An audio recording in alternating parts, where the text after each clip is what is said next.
Welcome back. And in our top business story, the recently concluded Dubai Air Show proved the dynamism of the region's aviation industry. Across the UAE in particular are ongoing fleet expansions and airport developments. Among these is the Dubai International Airport's runway enhancement project in May 2014.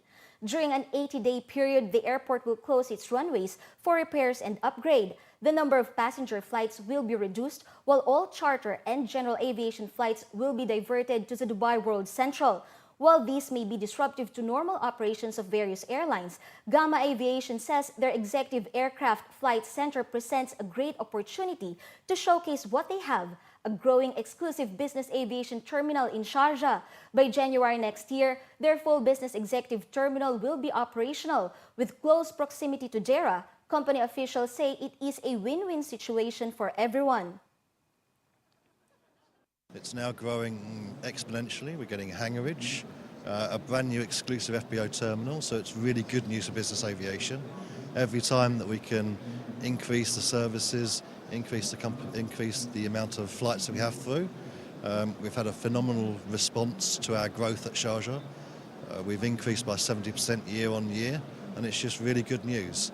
The terminal will be fantastic for us. It means we can give complete VIP services. We can also now get VIP cars directly onto the ramp. We have hangarage, engineering facilities.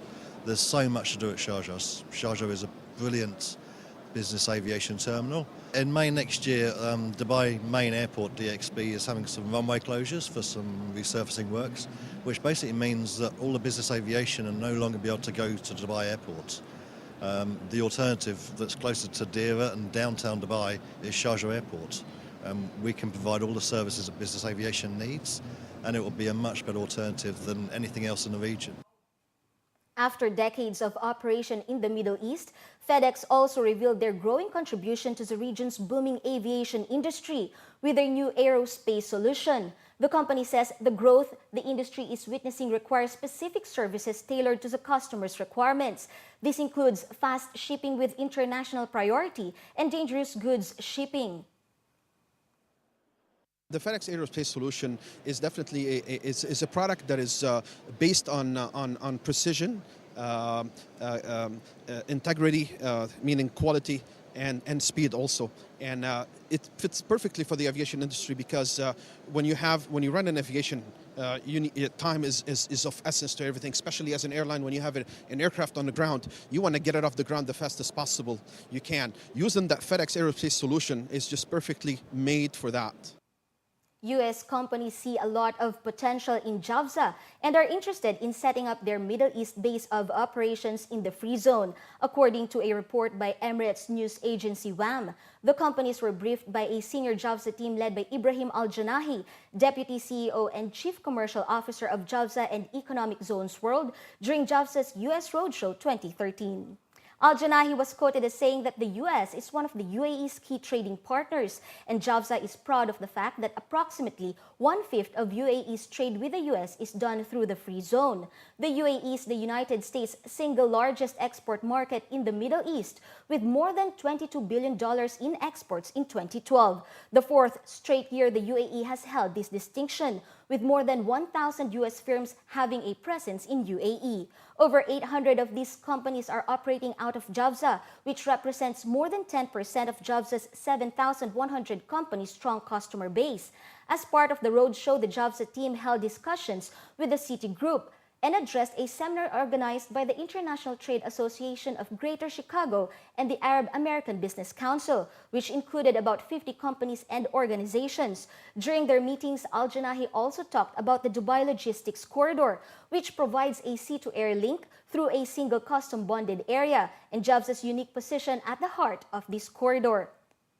The latest study by Thomson Reuters has predicted a gap between global supply and demand for Islamic bonds is likely to peak in 2014 and then shrink gradually for several years as issuance grows.